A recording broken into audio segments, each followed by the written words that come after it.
All right, welcome back. Let's answer your questions now. First up, Joe, to you, a question from Dave in Brooklyn. What is the most straightforward way to invest in natural gas? Is there an ETF focused on that? Joey, you go. I don't like the ETFs because it's tracking the underlying future, and you introduce contango where you're paying higher to stay in the trade for a future contract. So I play it through EQT, CNX. Those are two of the better natural gas plays. And again, they have strong balance sheets. Okay, Pete, got a video question for you. Let's listen in. Questions about two stocks. Number one, Twitter. It's breaking out. Is the run going to continue? And secondarily, Viacom. Will they ever get credit for the monstrous content library they have? Okay, that's from Brian in Michigan. Pete, what's the answer?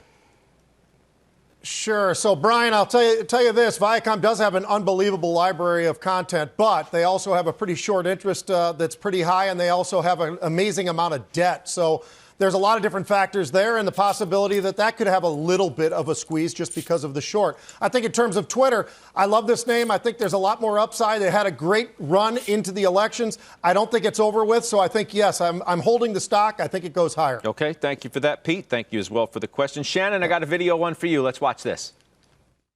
Hey, halftime. It's Brandon Harvey from Easton, Connecticut. I want to get your thoughts on Alibaba. I currently have a position that I'm looking to add to, and I want to know if you'd be a buyer of this most recent pullback. Thanks. Thank you for the question. Shan?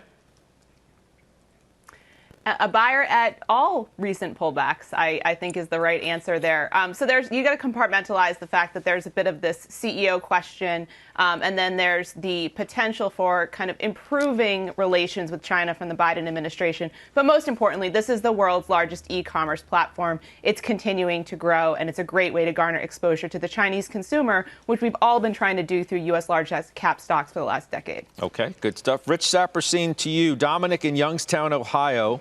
Wants to know about the idea of maybe selling Salesforce, taking the profits, and going into Boeing. What do you think about that? I own them both. I would not sell CRM to buy BA.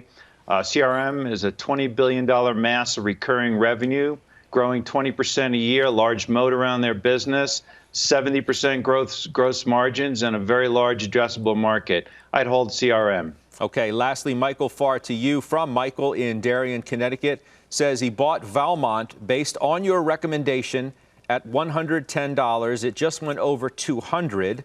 So now what's the advice to Michael?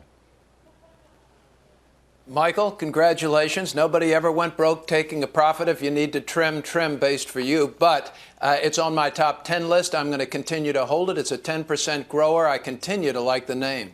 That was one of your best ideas for 2021, wasn't it, Michael? Yes, sir, and even after that run. So fingers are crossed, but the fundamentals are improving. I like this story. It's a play on infrastructure, Scott. All right, appreciate that, Michael. VMI watching those shares today, too.